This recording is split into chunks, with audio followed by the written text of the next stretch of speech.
What's up? Hey, what's up? How's it going? Good. How are you? Good. I like that you're sitting on the floor. I don't know why I got into this. I think it was like sound quality because I'm talking to like all my bicycle kits and it's like a softer area. I just when we started the podcast like 2.5 years ago, I started doing it and never stopped. So it's a little weird, but I love it. I used to stand for all of them. People would say like, "Oh, I like that you're standing." But yeah, Nice. I like the just comfortability, you look very comfortable and relaxed. Yeah, It's nice. thanks. It's pretty chill. Yeah, it's great. Where are you these days? I'm in St. Louis, Missouri. What about yourself? Okay, gotcha. Just outside of Salt Lake. I didn't know if you were still in Maui or not. Yeah, I guess I must have confused people because ever since I've had my YouTube channel, I've never lived in Maui. It's just I would say like, "Oh, when we went back for our like wedding and stuff." So I think then people were like, "Wait, so you live there? You don't live there?" But yeah. Yeah, gotcha. That's funny. I was just messaging Dr. Kevin Stock. He lives in your neighborhood somewhere. Yeah, we live 10 minutes away from each other. We keep saying like we're gonna see each other, we're gonna hang out, and then like, yeah, we're just very busy. I know he is very busy. You seem like you're very busy as well. If you ever get the chance, he is amazing. He's such a cool human. I got to meet him at KetoCon. Yeah, we've chatted multiple times. Like I've been on his podcast and vice versa, but not in person yet. We're going to. Yeah, that's awesome. Very cool. Let's see. What else am I going to ask you? Are you married now? Yes, How long have you been married? for maybe 6 weeks. That's it. Wow, congratulations. Thank you. Super cool. That's great. How long were you engaged for? We were engaged for maybe a year and 4 months. Cool. That's We've been awesome. together for 4 years. Okay, cool. That's great. Okay, will you tell me your handle? I don't know if I got the right one. It's just Lillie Kane, Just Lillie okay, just Lillie Kane. Kane.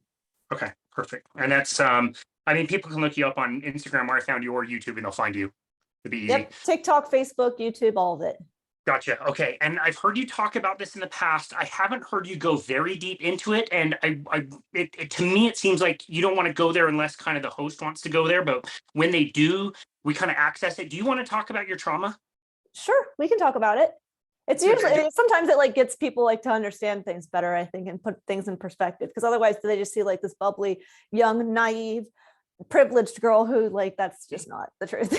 yeah, right, for sure. It sounds heavy what you had to go through, but yeah, I'd love to ask you some questions about that and kind of how carnivores helped you heal that to some extent. I'm guessing that emotionally you feel much better when you're on a carnivore diet as well. um, define carnivore.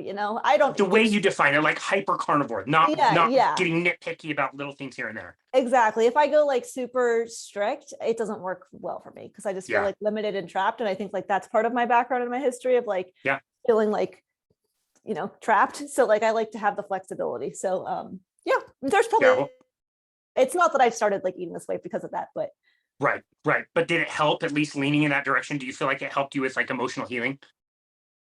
um I Wouldn't go guess that far. my confidence, I suppose. Hmm. Yeah. Yeah. Gotcha. Okay, cool. Great. Well, I will have this all edited and processed and done by today. I think we're scheduled out like 5 weeks. I have to get it done. Like I have a pretty efficient process, and so I'll have all the editing and the show notes. I'll have social media stuff. I'll send you all the raw video stuff from Zoom.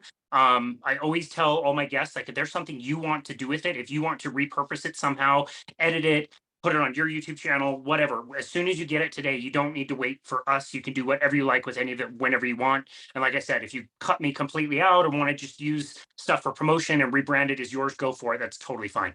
Hey, perfect. I should start doing that. That's a good idea. Thanks. I tell other podcast hosts this same thing too. Like I was just on Scott Maslinski's show, and Mhm. I just took that content, put bumpers of my own content on it, and released it as a bonus episode on my show. I Yeah. think it's great to kind of like not only cross promote, but like yeah, if you had your own channel, maybe you don't explain your own story as much as people think, and so sometimes like the podcast host, you don't know that much about them unless they've been on other shows. So Right. yeah, again, if there's anything you want to do with it, you don't need to wait for us. You can share the link or whatever. All that will be live. And then yeah, we don't have bosses or sponsors or anything like that. So just say whatever, promote whatever. That'd be cool. Perfect.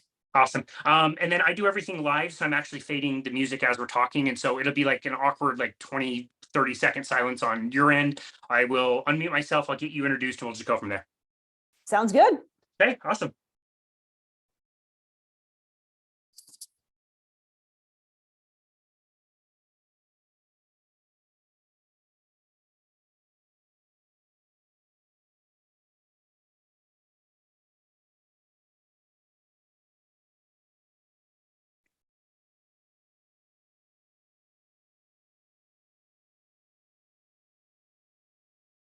Hello, and welcome to another episode of Boundless Body Radio. I'm your host, Casey Ruff, and today we have another amazing guest to introduce to you now. Lillie Kane is a certified health and nutrition life coach, as well as a certified keto nutrition health coach. Lillie herself eats a hypercarnivore lifestyle to maintain her weight, improve her cognitive function, build strength, and stay energized. While diet is important, she also does other lifestyle habits that contribute to her health and happiness, like strength training, intermittent fasting, giving gratitude, and of course, taking walks outside in nature.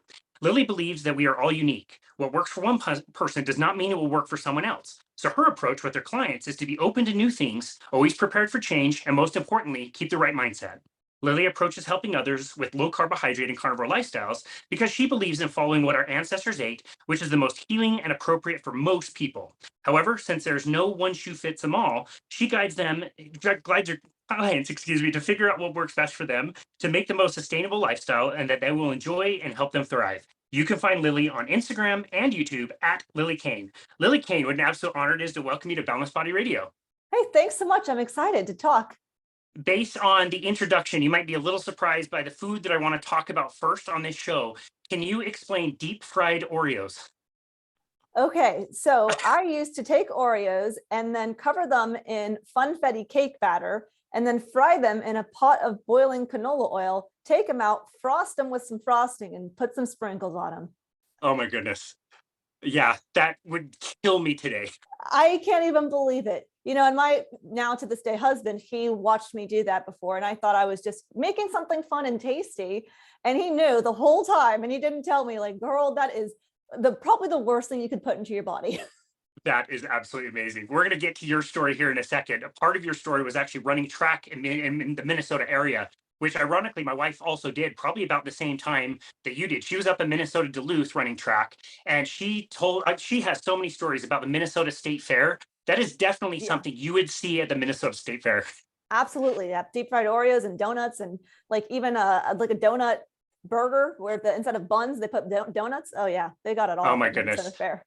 Oh my goodness. This is why we have a health crisis in America, because we have these types of foods that are so uber delicious. I just heard about a shop that opened up near me that makes this giant donut without a hole that they cut in half. Then they put like this disc of ice cream or something in it. They melt the whole thing until like the ice cream's just getting a little bit melty, cut it in half. So then you can like open it up and then put whatever toppings you want to chocolate syrup or Reese's Pieces or whatever. Like that sounds amazing. The sugar addict in me would go to town on that and feel terrible. I used to like my vice was donuts. So I used to go to different like trendy places. And that's the thing too, is they make the environment like so fun and so, or even cute and like chic and trendy. And so I was always taking pictures with my donuts, and people to this day, if I like show pictures of that stuff, they're like, why did you take so many pictures? And it's because that's what you do when you are like a young person going to trendy donut places to like say, I got to go to like this, like you said, crazy experience of a donut place. Wow, that's amazing. Well, like I said, we're going to get into your story. Part of your recent story is your recent marriage. So congratulations. At the time of recording, you've been married 6 weeks. Thank you so much. We Is have it been weird? like on cloud nine. That's amazing. Has it been weird to transition from calling him your fiance to your husband? Um, it like makes me feel a little bit more grown up, but otherwise, he's been in my cell phone as like Bryce future husband for like probably before we were even dating. That's really funny. I love that. You might have to change that. Yeah. That's amazing. Wow. Well, like I said, I really want to hear your story. You have a very interesting story, and part of your story was growing up with quite a bit of trauma. Can you tell us about your childhood? Absolutely. So I grew up in San Diego, California, and both my mom and dad were addicted to drugs and alcohol. And then my dad ended up just kind of not showing up anymore. And he stopped coming around since I was like 6 years old. And then my mom tried her best as a single parent, but because of her addiction, she had a really hard time keeping a job.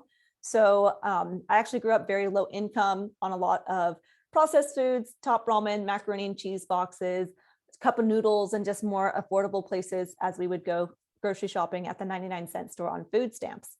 And the police were always over at my house. There was lots of different male figures in and out, lots of verbal and physical abuse and rape and different instances that aren't super positive. But I found like making jokes and making light of the situation was the way I tolerated it and was able to kind of get through the darkness. So even though I was like crying myself to sleep at night, nobody at my school knew because I was like the class clown and like the person that was always so bubbly and happy because I just felt I like nobody taught me this. I don't know how I figured this out when I was a young person, but that the more that I was like smiley and that I brought smiles to other people, the more I felt really happy and good. And so I watched the suffering of like my mom, and I knew that that's something that I didn't want for myself. So I just tried to be the opposite. And I ended up going to college in Minnesota. Well, I actually became emancipated. So I legally separated myself from my mother as it was just getting too toxic. So I ended up being able to go to college for free in Minnesota. And I ran track and field, not because I was actually a like D1 athlete where I got to go because of sports. I just had, because of my story and my grades and my volunteer work and community service, and I was working in the church as a deacon and a greeter, just through all the activities and extracurriculars and my grades, I was able to go to college for free. And then I just ran track and field as like my fun thing to do. And so when I went to college, I actually gained the freshman 15 because my whole life, I look back on it now and I realize I was pretty much in a calorie deficit as we just didn't have enough money for me to be able to eat in abundance. So I was teased for being chicken legs, flat chested, anorexic, toothpick legs. So when I gained the 15 pounds my freshman year, I was really happy because I thought now that I'll have curves and be thicker, that's what I hear men like. And I just want someone to love me because I didn't really have that as a child. So I was just so desperately like doing things for my looks. So that way I could have somebody in my life to love me. And in doing so, I actually, hindsight's 2020, realized, oh no, I need to love myself first and take care of myself first versus trying to over exercise and undereat as a way to have a six pack and make a man interested in me. Yeah, gotcha. Well, it's so challenging to go through that type of experience, but it does teach you things, and to learn that you need to love yourself and make yourself a priority is a really big lesson to learn out of that. Did you have siblings, or were you the only one? I have a sister who's 16 months older, so we're really close, but 16 months she, older. yeah, she wasn't emancipated because she already had moved out of the house and went to college at that point. So she was the first person in my family history to graduate from college, because all of my grandparents and aunts and uncles and all of them, it wasn't something that we were taught as a part of. I mean, not that I think people have to go to college, but it was just really proud that my sister has been able to overcome that and deal with that because she has a whole different story. Yeah, wow, interesting. I've never heard that word used in that context as a kid. That means you don't have parents essentially? Yeah, I went to juvenile court and they basically, you have to bring all these different paperworks and have like, I had like my pastor from my church write a letter. And then John, who's the man who I ended up living with, he wrote a letter. I had to write a letter, but you have to like show your grades, that you have a job, and like basically show that you are able to be your own adult. And so then I wouldn't have to have my mom signing my school paperwork and like looking at my grades, and my mom wouldn't be able to come and show up to my school drunk and have the police come and be arrested in front of all my friends again, because legally she doesn't have that ability to come in and be the parent anymore. Yeah, gotcha. And now, you mentioned a man named John. What was how was that experience? Were you moving into his house? Right. So my mom met John when I was 6 years old while she was going through her divorce with my dad. And so John has been a part of my life, my whole entire life, essentially. And he and my mom were in a relationship, but I think he just stayed with her longer than he should have because of my sister and I. Just like anytime they would break up, we would just be little kids crying and begging, please don't leave us. Like, please don't let us stay in this household. So they ended up staying together for longer, but eventually once they officially broke up, then we actually would visit John on the weekends, even though legally, like, he's not our dad, he's not even our stepdad, they were never married, but my mom kind of just needed extra financial support. And so he would pay for like our backpacks or some food and some groceries. And she also knew that we kind of needed a dad figure. So she allowed us to go with him on the weekends while the week we stayed with her. And then actually when I was 13, she evicted my sister and I, which is, not really a thing, but she was just, she had her struggles mentally. So when I was 13, I actually first lived with John. So my sister and I lived with John when I was 13. Then my mom got sober temporarily. We moved back in with my mom. And then when she relapsed again, then I officially moved in with him when I was 16. And just moved into his apartment. Well, technically he lived on a boat at the time because he didn't have any money either. So I was sleeping under a sink on a boat, and they were like, all right, we need to get an apartment. So that way it's a little bit more conducive to the amount of people on this boat. Yeah, wow, so interesting. Did you have any challenges with relationships after that kind of an upbringing? I think that I was so desperate. I was so desperate to like have a man be my boy. I needed to be in a relationship. I needed somebody to be there for me, that I think in doing so, I ended up pushing people away, because it's like, you can tell when someone is like so desperate, like I need to have this relationship, that they don't want to be a part of it. So it was like when I was in college, I had like the hardest time where I would like think that, I'm going to be realistic. I can't get Channing Tatum, but I can get better than the Toad, So it's like, I was seeing how there were people who I'm like, come on, I could definitely be with this person. But then they're going with somebody that I thought was like, not bringing as much value to the table. And I'm like, well, how come they're choosing that person and not me? They should have definitely chose me. And so I guess it was just like, I was my whole life as a child was actually better than when I was in college. I was actually more depressed in college. And I think that's because it like finally all snowballed, where I'm starting to have these realizations about myself that I don't know, I'm not good enough for somebody, not even my parents, and now not even for like a gentleman. Yeah, interesting. Well, I really appreciate you talking about that. I've heard you talk about that a little bit on other shows, but not to the same depth. So I really appreciate that. And you must have, had to go through some really very dark times to be able to come out of that and, be that same bubbly person that you are today. Let's talk about your journey through health. So it sounds like we could characterize your beginning stage of life as far as health goes as like complete unawareness. You were just eating the food that was there. It just was not a thing. Absolutely. Right. Okay. I will say, because we didn't have a surplus of money to buy extra junk food, we didn't have soda in the house. We didn't have lots of desserts. So like, I feel like I became a pretty good moderator, where again, nobody taught me to do this as a child, but like when it would be Halloween, I knew my mom wasn't going to buy dessert every single day. So instead, for Halloween, I would save my candy and only allow myself one piece to try and hopefully make it last all the way until the next Halloween. So like to this day now, I've never been somebody who like was binge eating on like junk food, because I just never have had that kind of habit formed when I was younger. Yeah, interesting. 365 pieces of candy on a Halloween. That's a good haul. Nice. Yeah, I don't know if it made it all the way, but I tried. Like if it can make it That's a to big, Easter, and then Easter could make it down. there you go. Push it out just a little bit more. So then the food situation at college seems like, okay, now you have access to all kinds of different foods. And I mean, what was that eating experience like? So my freshman year, I was like, sweet, let's all you can eat. And I did gain that 15 pounds my freshman year. And I was eating just lots of, you think at the time, you're like, oh, okay, pancakes with maple syrup and powdered sugars, that's breakfast. That's not dessert. And then I'm going to have lunch with like peanut butter and jelly sandwich with raisins. And like, you don't even realize that this is all sugar. You're like, oh, it's a healthy snack. It's raisins. Yeah. So I would have lots of dessert. Like I would have, what I consider dessert nowadays. I'm having dessert for breakfast and lunch and dinner, but I'm telling myself, no, you're having broccoli. So if you're having broccoli and then you have the slice of cake and pie, they kind of cancel each other out, right? Total So, balance each other out. so then I by the end of my freshman year, but by the end of my college, I graduated at 120 pounds, which is that's like pretty ideal for my height and weight, but I was running every single day. So I was able to kind of get away with some of these foods in terms of how they physically made me look.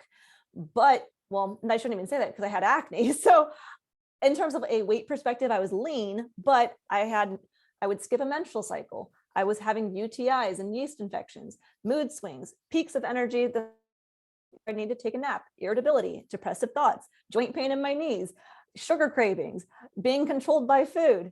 My brain wasn't working and operating as well as it could have. So there were all these little things that I had that I thought, oh, yeah, you just have acne because you're going through puberty. This is just what happens. And then now hindsight, I'm like, oh, no, that's just because you were eating a bunch of sugar all day long.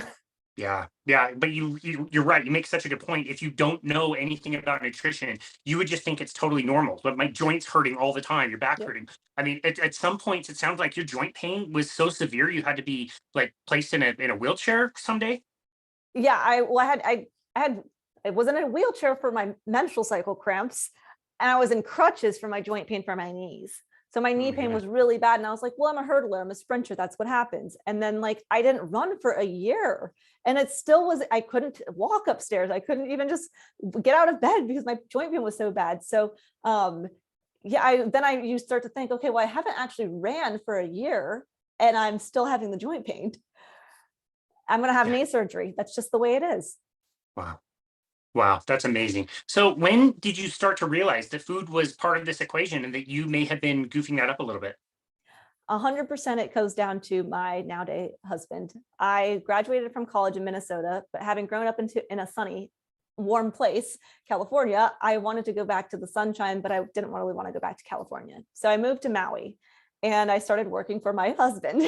And at that point, he's 9 years older than me. So he's had more experience of doing an all fruit, fruitarian diet, then a vegan diet, then vegetarian, paleo, Mediterranean, OMAD. He did all the different kinds of diets at that point, where because he had done years of a plant-based diet, thinking, that's the healthiest way for someone to eat, he ended up getting lots of gut issues and skin issues. And he ended up finding a ketogenic diet. I'm gonna give a shout out to Keto Savage, Robert Sykes, Goody Beats, Logan Delgado, Jason Whitrock, the Blood Sugar King, and Thomas DeLauer. So he started finding these guys who hold more muscle, as my husband was into bodybuilding as well. So he wanted to make sure, okay, if I do keto, can I still hold muscle? And so he tried a ketogenic diet and his gut and all the skin issues got better. So then when I stepped into the picture, I'm eating my pizza alcohol diet and I'm like, hey, here's my deep fried Oreo. And at that time, when you first start dating someone, you don't want to tell them, I don't eat chips. I don't have alcohol. I don't have fun. I don't have dessert. I don't have all these little things that are very normal to have in society nowadays. So he kind of let some of these foods slide into our eating habits. But also at the same time, I was looking up to him and feeling so inspired. Well, why doesn't he need to have dessert to be happy? How come I'm fist deep in cookie dough trying to offer it to him? And he's like, no, thank you. So I started asking more questions and being very inspired by him. We would go to the grocery store. I would put a piece of food into the cart. He would take it out, turn it over, look at the ingredients label and go, yeah, that one's for you. And I was like, whoa, what is wrong with this food? Tell me what's on this ingredient label. Canola oil, soy. So I still was able to influence him in negative ways where his health got so bad, where one day I came home from work and he looked like he had just seen a ghost and his skin is inflamed. It's red, it's flaky. He was having all these gut issues that he didn't want to tell me about that was happening in the bathroom when I wasn't home. So he said, Lily, I have to go back to eating a ketogenic diet because I know that's what works for my gut health. So he did that. And then I just thought, okay, well, we're not having bread this week. We're not having rice this month. And he never said I had to eat like him either. It was just because we cooked together and grocery shop and we had the same meals that it just worked out where I just wanted to do what he was doing. And also, like I said, I did have dessert and sugar and I looked up for him for not needing that. So I said, okay, I'm going to try doing this as well. So that's kind of how it all started and began initially. Yeah, that's amazing. I can't remember who I stole this from. This definitely did not come from me. I stole this from somebody, but I'll explain to people like going low carb or going ketogenic, maybe even carnivore. It's almost like traveling to Bali. Traveling to Bali sucks. Multiple planes, lots of lines, smelly people everywhere, maybe a bus transfer, like it sucks. But once you're there, it's Bali. It's amazing. And you can stay in Bali for as long as you like. So I think it's one thing when you first experience low carb, when you don't know how good you could feel. You didn't know that acne would just go away or whatever. Mhm. But for him, he's lived in Bali, but you guys used to live in Maui. Like to go from there back to the slums in LA or something would be like, that would be terrible. Right. Exactly. So he like Mm. knew the whole time what I was doing. And, this is why I love this man, because he taught me through example without telling me, you're wrong, you shouldn't be doing this way. And he would have Yeah. never, realistically, we've had this conversation, he would not have attracted a partner into his life because he has very great habits that most people would be turned off by, because that's just not acceptable as much, I suppose. Yeah. So it's worked out that I'm open-minded at that time, but Yeah.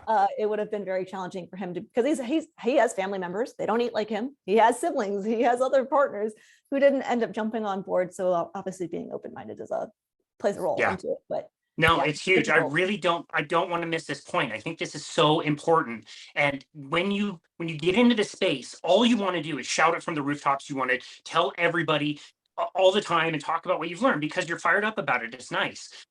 I had this experience a few weeks ago, actually. There's a guy I've been coaching for a while. He's made tremendous progress. He's, made some really good progress with his A1C over the years. And now he's in a bit of a kind of a gain phase and he can't really get out of it. He's just starting to kind of dabble in things that he knows he shouldn't be eating. And I came across his wife who was on a walk in my neighborhood and she was like, "What are you going to do about my husband?" And I was like, "What am I going to do about your husband? Like, he's making his own decisions. Like, I'm not going to do anything. I'm going to make suggestions. I'm going to help him with coaching." But like, we have this expectation, and especially with couples, that like, if one person is doing it, they need to force it down the other person's throat Yeah, versus like, I am not in control of what your husband puts in his mouth. I can make suggestions, I can help, but if he's bringing stuff in the house and then you're eating it and you're upset with me that he's doing it, like, you got to live your own life. And like, it's not the best thing to tell everybody that they have to do the same thing that you're doing. absolutely. And I think about, like, there's people in my family who I absolutely love, and they'll tell me, "Lily, I'm not going to eat like you because I'm a foodie and I want to go and travel to different breweries or to different taco shops. And I want to try all the fun little, like we were talking about the donut places and stuff like that." So great. Don't have my same goal. I want to live like a really long, healthy, pain-free life and travel and see other things. And I'm not saying that because you eat donuts, you're going to have the worst life ever. But I mean, I'm not saying that at all. But it's I did the same thing where in the beginning I was like so excited and so amped up and I'm learning all this information that I have lost friends permanently because of it. Like, Yeah. that is the thing where people ask me, like, "What's the big mistake you've made on this diet?" Telling people. Yeah. Great Not point. putting it down people's throats. Like you said, like, you should really not be eating that. It's not my place to say. So I try to, like, "Hey, whatever you're eating, that's great. If you want to ask me questions, great. But unless they're coming to you asking for help, they don't want your help." Yeah, that's a really good point. Every time I push my cart out of Costco, I want to tell the person checking my receipt, like, "Look, no plants. No plants were killed in this Costco shopping trip." But you're right; they don't want to hear it. If they look at it and have a question, that can be a conversation starter. But I do think it's so much more important to be an example versus trying to, force this down people's throat and shove this down people's throats. Absolutely. Yeah. Okay, such a good point. So let's move on with your story. When did carnivore start to become a thing for you? So my husband was eating more, we were eating keto, and my husband was saying, "I still think the Brussels sprouts are causing my gut issues. I think the asparagus isn't agreeing with me. I'm going to try removing the broccoli." And so he was doing that. And meanwhile, I'm over here eating cauliflower rice, cauliflower pizza crust, cauliflower everything, and I'm like, how come you get to have more bacon? And I'm over here just eating lots of cruciferous vegetables that I don't even like, and preparing and soaking and sprouting and cooking and broiling and boiling all these veggies. So we ended up watching a Dr. Ken Berry video where he said that you can get all the vitamins and minerals you need from beef, bacon, butter, liver, eggs, and sardines. And I'm a minimalist. I know there's things in my background that make it seem like I have a lot of things. This room is empty. This is just for production. So yeah, I'm a minimalist and I really like keeping things like what I'm going to eat simple.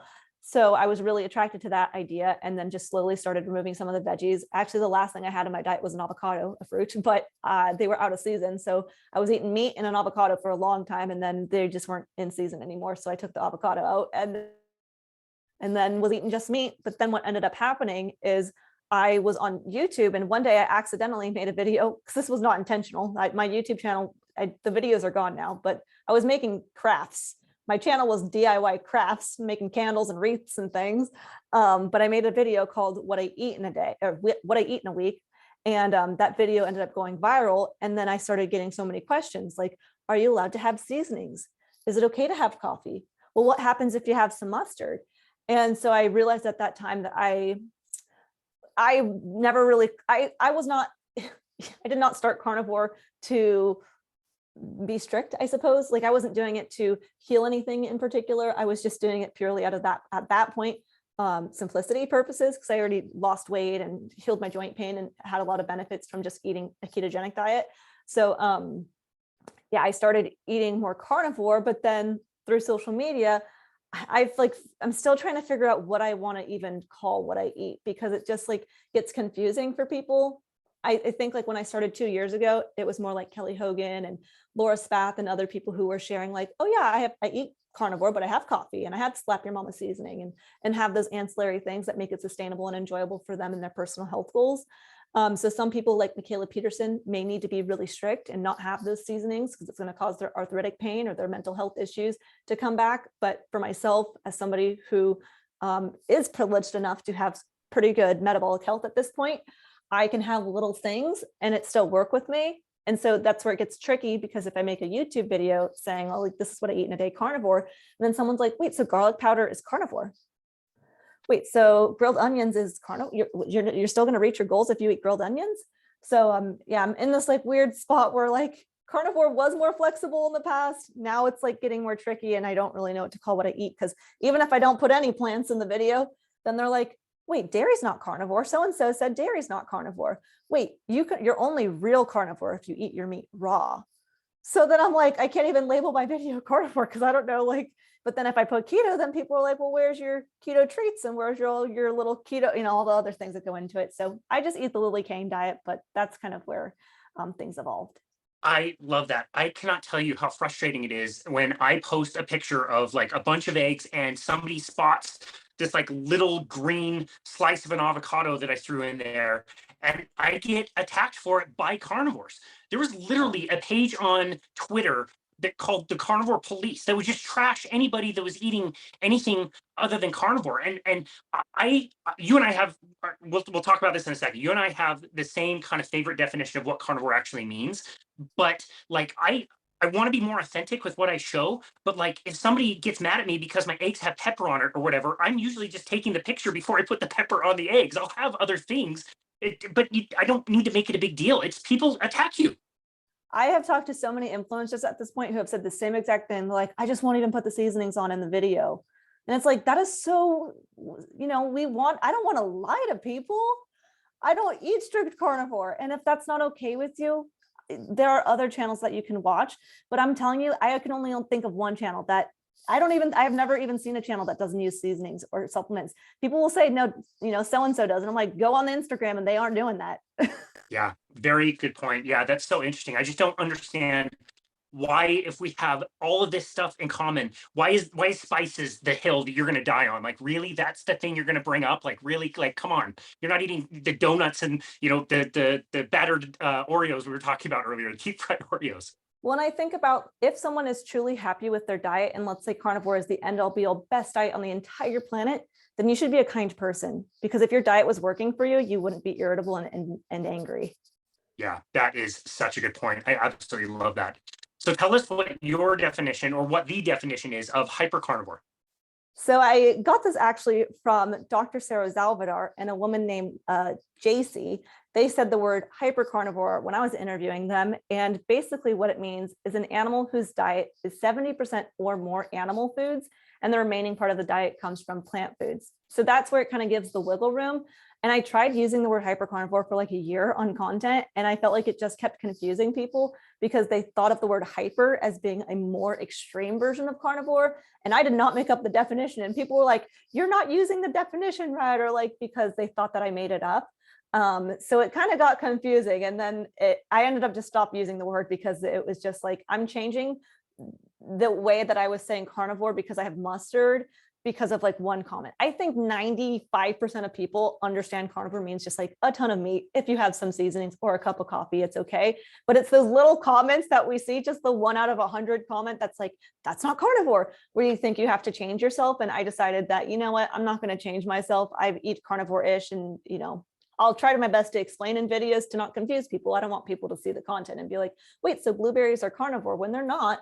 But that's where, it takes, I love podcasts like these where we can really explain and go more in depth that, I eat Lillie Kane diet. I'm not a carnivore. I'm a woman. I'm not, I have so much more to me than what I eat. And then when people say you're doing it wrong, I'm actually doing it perfectly for me. Otherwise I wouldn't do it. Yeah, I love that. I love that definition. I tell people the same thing, that like, find whatever kind of plant foods you can do. Like, I know for me, I am an abstainer with sugar. I cannot have any sugar. For me, that means fruit is not necessarily bad, but it triggers other things that are going to be a lot worse later on.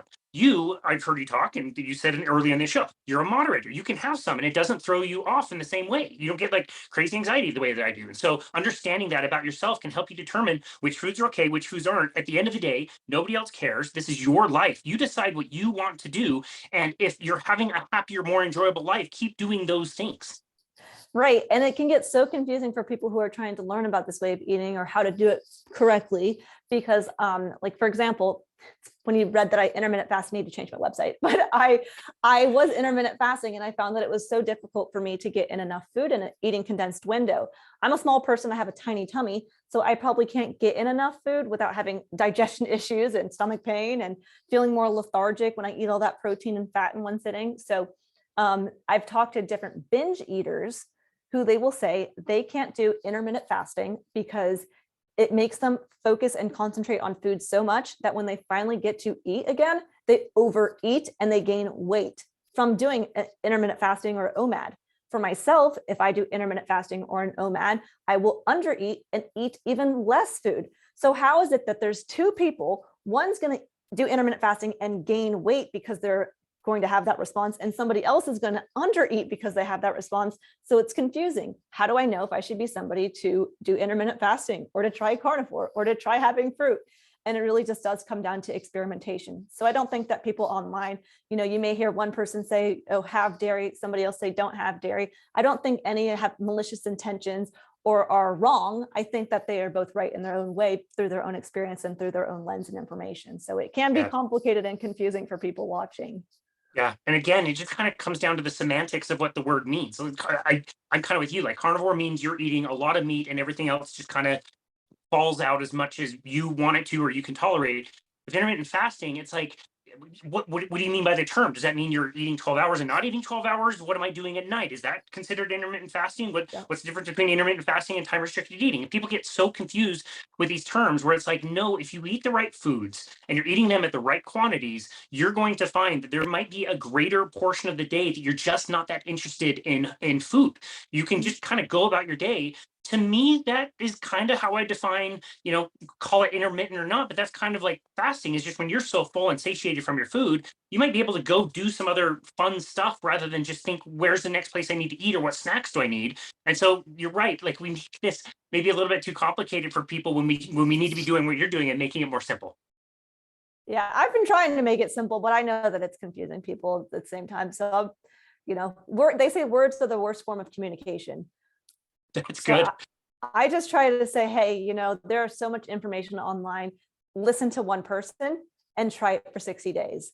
And if it's working, keep going. If it doesn't work, try something else. It's not that people are, trying to intentionally confuse you or lie to you. It's just we all are going to have a different reaction and response. And something that may be rock solid working today, this is something I took away from Kelly Hogan, is she says, you can change even if you're eating like Kelly Hogan's carnivore diet. Then she ended up 5 years later going 80-20 high fat carnivore diet because that seemed to be working better for her blood sugars and for her mood and for her energy levels. And then maybe she's going to go back to eating a 1 meal in a day kind of thing. So you think that like, oh, I found the ticket, I got the answer, and then we close off our minds because we don't want to hear anything else. But our body's going to change and adapt over the years. So being open-minded to, okay, this is working for me today. So rather than me going and bullying my friends and family and people online, you're doing it wrong. Later you might be doing what they're doing that you're thinking is wrong today. Yeah, good point. That's a really, really good point. I'm kind of like you. I did the same thing where I was OMAD for a very long time. I was eating mostly just ribeyes. And that was several years ago. And I started to notice my hands were getting colder. I started to notice more hunger earlier in the day. And I was thinking to myself, okay, I'm feeling the metabolic kind of slow down. I'm not getting enough calories. I'm not getting enough protein. Why am I just doing OMAD when this clearly isn't working for me anymore? And it's been years. And like I said, to this day, my taste has changed. I can't even do steak anymore because I just way overdid it on ribeye steaks every single day. I believe it for sure. Interesting.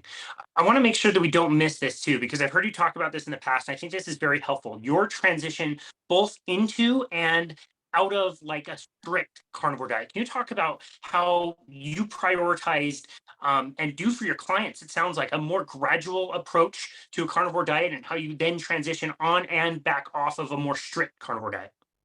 So initially, when I started moving into more keto, I was like other people too. What about my chips? What about my pizza? What about my pasta? So, like for example, if someone loves potato chips, there are healthier options of chips that use avocado oil instead of canola oil. So something like siete chips is going to be a better option. Or instead of having a soda, have a Zevia sweetened with stevia, not real sugar. Instead of having ice cream, have that Rebel ice cream.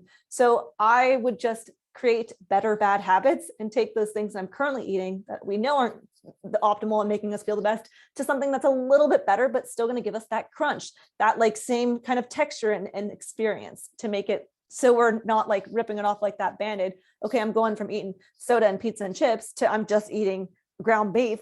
It's going to be a shock to your social life, to your work life, to your personal health and well-being, and you're probably going to end up in the bathroom with diarrhea. So I would just slowly make those changes because it doesn't have to happen overnight and it's not a race.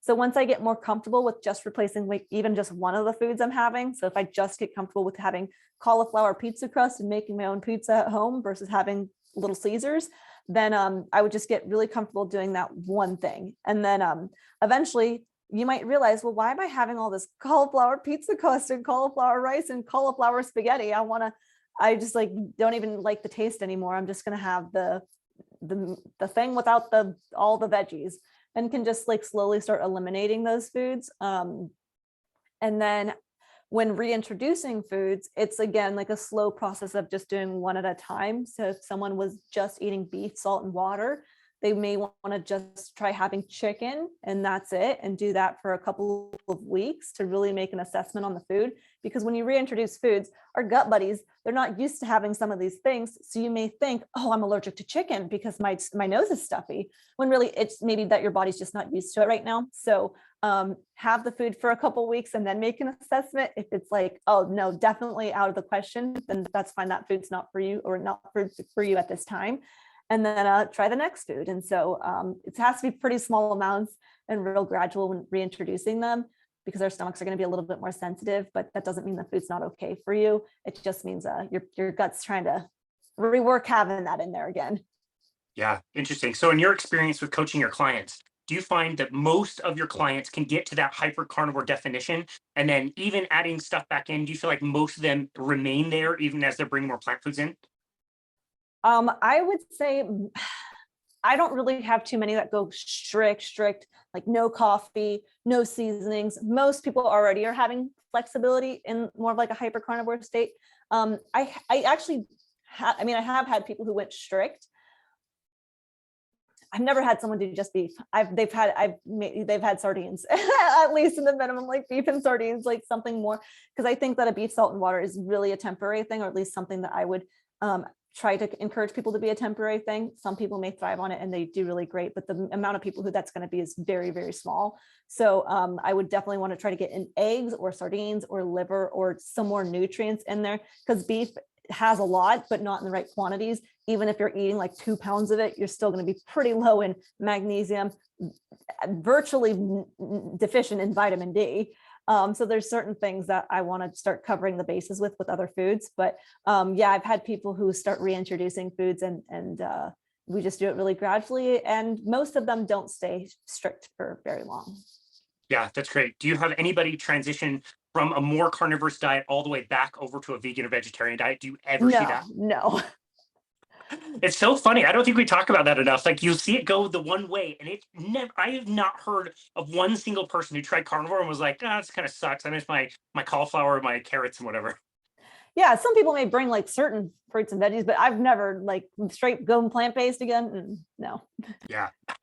I've loved talking with some of my guests about this recently, and this idea of intuitive eating, and what most people recognize as intuitive eating out in the real world is like, yeah, you can just go eat whatever you want, whenever you want, listen to your body, but you're probably going to have some issues with sugar. It's really easy to find things that are deep fried and a lot of processed food that is absolutely delicious to most people. But I do feel like once you get more into the carnivore space, you can be intuitive with some of those foods that you said. What has been your experience with intuitive eating within a certain range where like liver might sound amazing one day and it might not appeal to you at all the next day? Right. So if I just do ground beef, I will love the taste and I'm looking forward to my meal and its flavor is so delicious. And then I just keep doing it. And eventually I'm like, oh, like I need something lighter, like a fish, something like not as heavy or greasy. Or if I'm having liver and I eat it every single day, it tastes like maybe sweet tasting, but then eventually too much of liver, it starts tasting like iron.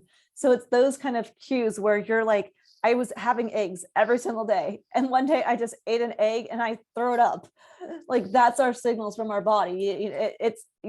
Don't listen to anything you and I have to say, like, should I have eggs or should I have liver? Your body's going to know better than anything I could ever say to you. So if it smells off, if it tastes off, if you're having like gut issues, if your body's just going to give you these clues saying, all right, enough. Or, hey, you're feeling your hair's, you're losing your hair. Okay, well, maybe I need to have some more collagen. Like, so it's just paying attention to those little signals that our body gives us. Yeah, that's great advice. So let's go back to talk about your YouTube channel. What was your original intention about posting lots of different crafts and your wreaths and everything else? Like, what did you want that to become? I at that time I actually never really watched YouTube videos, and it wasn't until COVID when my husband found Mr. Beast. He's given away houses and cars and money, and he just looked like that was so fulfilling. And when I was growing up, I won a lot of scholarships to go to college, and I had always said that I wanted to start a scholarship fund to help to give back to like somebody did that same thing for me, so I want to give that back. So initially when I started with making the crafts, I was like, oh, I'm going to turn into Mr. Beast overnight. People are going to want to have my 99-cent store crafts that are super not good. And it's going to go viral. I didn't know how YouTube worked at that time, anything like that. So I was like, I'm going to make a craft and tell them, if you subscribe to the channel, you'll have the opportunity of winning my candle. And then I'll send it to you. So I did. I sent like 17 things out, but they weren't very good and it was like not really going anywhere. So the intention behind it was just to bring more light and more joy and to give to people. And now I realize like how important it is to give health to people, because it's really hard to be happy if you're not healthy. And then at the same time too, keeping aware in my mind that not everybody wants to have that health. And that's okay too. So keeping like a no judgment free zone, like come and just get a smile and a laugh. And whether you eat carnivore or not, I have people leaving comments saying they don't eat like me, but they just like, I'm having fun and I'm enjoying life. And I want to give that energy to other people too. I love that. That's amazing. Now, was it your first video explaining kind of carnivore or what you were doing with your diet that went viral? Was it the very first one that you made, or was it some down the line where you already had some that people then went back to? Like, how did that evolve? No, yeah, I was just making crafts, and then I made like a video on like what to get your man for Valentine's Day, and then I was like, okay, well, let me try doing like what I eat in a week. And yeah, the very first one, it got 500,000 views, and that's where I kind of took off from, was making my first carnivore video. And then people were just asking questions about like, well, how do you know how much protein to have, or how do you know if you're allowed to have this and that? So I just started making content based on the questions I was getting. But people subscribed even though they got to subscribe to like bad craft videos. That's amazing. Now, how are you able to communicate effectively what you were doing with the carnivore diet? You do such a good job being very clear, and it, you can get into depth on certain things, but you also keep things like really simple. Have you found that's been a really good way to connect with people? I think that when we overcomplicate things, your words get lost in the message. So it's just make things simple for people to understand. But at the same time, I do try to, I've heard phrases like, eat until you're comfortably full. Very simple. But myself, when I ate until I was comfortably full, I underate. And a lot of people do. So that message, I don't want to say, oh, just eat until you're comfortably full, because then if you end up under eating and now you're having thyroid issues and now you're losing your menstrual cycle and you're not sleeping as great, that's because of me saying eat until you're comfortably full, because it's very simple to say and very people understand what that means, but there's repercussions to saying something so simple. Or even like, you don't have to exercise to be healthy. Absolutely. You do not have to exercise to lose weight. Absolutely. You do not have to exercise to lose weight. However, exercise is good for your brain, your heart, your digestion, your mood, your sleep, your energy levels. It helps you build muscle. Muscle is the organ of longevity. There's so many benefits to exercise that I can't say don't exercise because it's not going to help you, because you can lose weight in other ways. I want you to eat good to help you lose weight, but I want you to move because that's going to also help you in so many aspects of your life. That to say a blanket statement like you don't have to exercise to lose weight, people take that and they run with it. Okay, well, I'm not exercising then. Yeah, totally. No, that's great. I love how you keep that really simple and explain all those different lifestyle factors, which I do want to get back to in a second. The reason I found you was you posted a video, I believe it was called Carnivore Macros, which was absolutely wonderful. I've had a really good time going back through all the content from all the episodes we have done and taking out clips from people that have explained things like protein or fat and made like these long kind of extended episodes that really go in depth with lots of different opinions. Maybe they don't agree with each other, but when you get so much content, it's tough to, like, if you asked about protein, it's like, yeah, we've done 10 episodes about protein and talked about it in 50 others. Like, where do you send people? And so Right. I really loved that approach. Can you talk about that video in particular? Absolutely. So I, at that point, had reached out to all these different carnivore influencers who I've become friends with and I have spoken with in the past. So I just started voice memoing all of them. Hey, I need you to send me a little video clip of you saying what your thoughts are on macros, what's your protein, your fat, your calories. You probably don't track that. We make up a number, go do it for a day and do it for us to help other people, or tell me straight up, I don't track that and I don't think it's important. So that way I can put this in this video context. So I reached out to different carnivore influencers like Dr. Sarah Zalvadar, Dr. Kevin Stock, Dr. Anthony Chafee, even people who aren't doctors, but who have been eating carnivore for a long time, like Kelly Hogan. And they all sent me a video clip. And then it was really interesting because, like you say, everyone has an opinion and everybody has different experiences. So when you get to see it back to back to back to back to back, you can start to see certain themes, but then you can also see the theme of like, oh, we're all so different that there is no theme at the same time. And I did the same thing actually with the supplement video like a year ago. I had been doing interviews with people and everyone had a different opinion on supplements. So it was really funny because I started the video where it was just somebody saying magnesium is essential. Magnesium is totally not necessary. We're overdoing it on vitamin D. People are super deficient in vitamin D. And so you can just see the back to back to back contrast in what people are saying, which can confuse people, but there is value in all of it. That's amazing. I could do an entire episode of just me changing my mind about all kinds of stuff. It would just be my voice the whole time. Magnesium's great. Magnesium sucks. Like, totally change your mind all the time. That's amazing. What has the response been from that video in particular, the carnivore macro?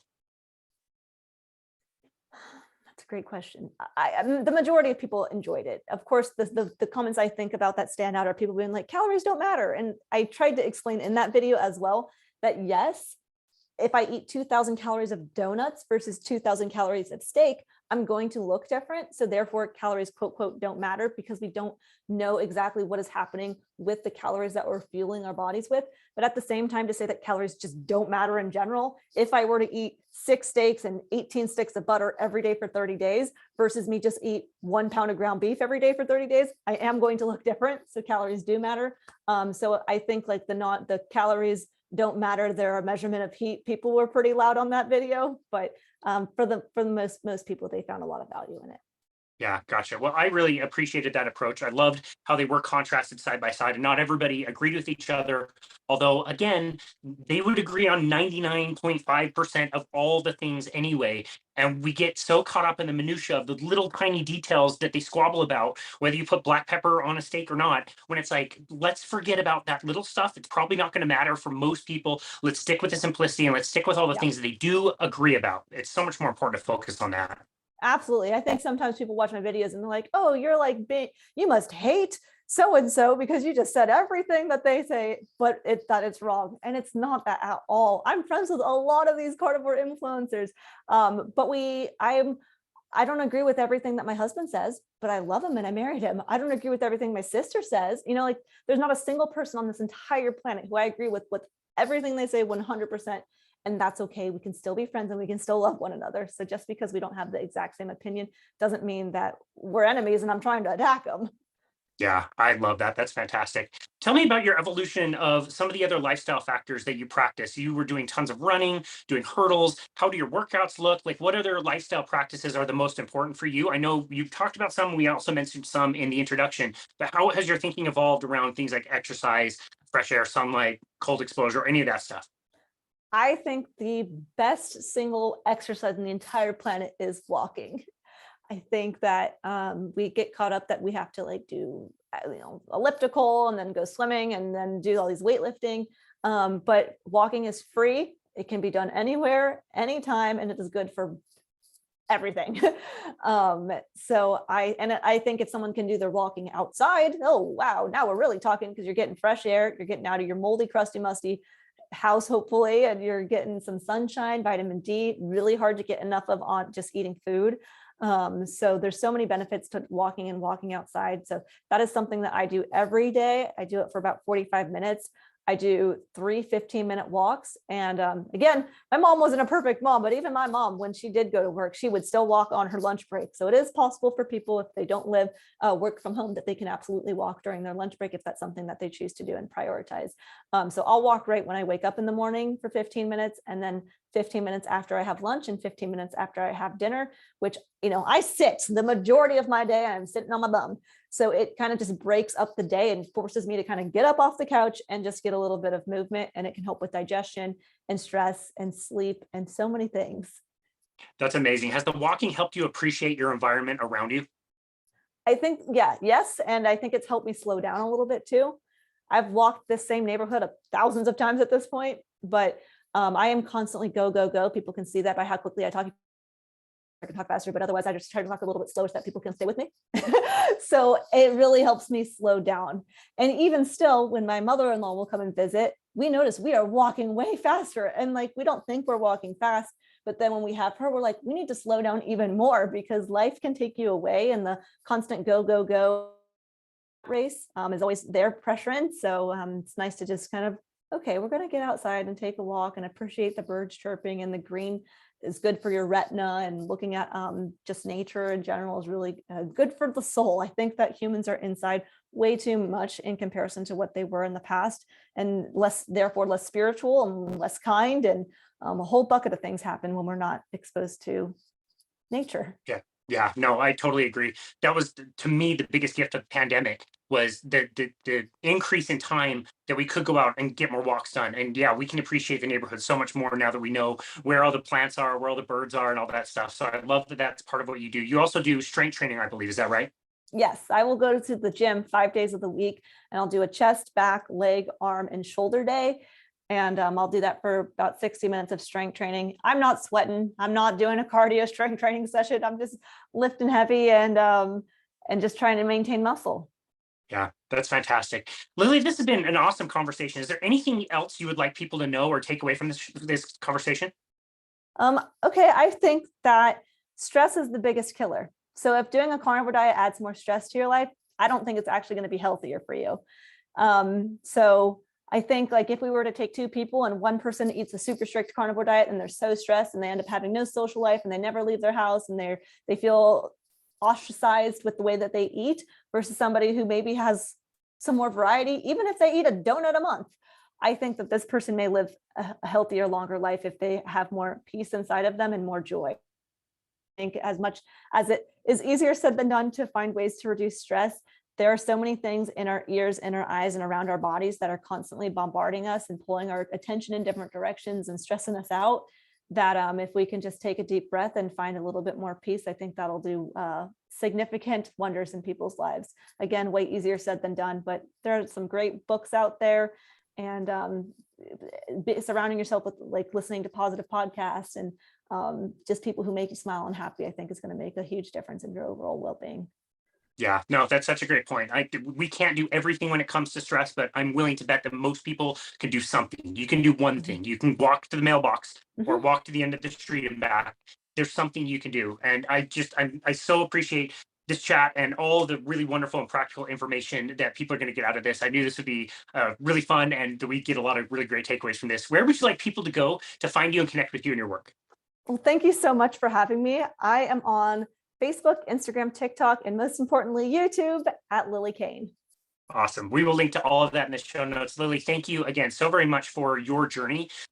It's interesting to think back on how your life could have gone if, as a child, you weren't like as bubbly and positive. And I'm so glad that that was your persona, but that also helped you get through and be this wonderful, bubbly, person today, and really optimistic, and to really spread this message, and touch so many people, I think is really inspiring and really cool. So thank you for being vulnerable with all of that, and thank you for taking the time to come on our show today and tell your story. We really appreciate you. Of course, thank you so much, and good luck with everything as well. Yeah, thanks. You too. And this has been another episode of Boundless Body Radio. Just 1 second.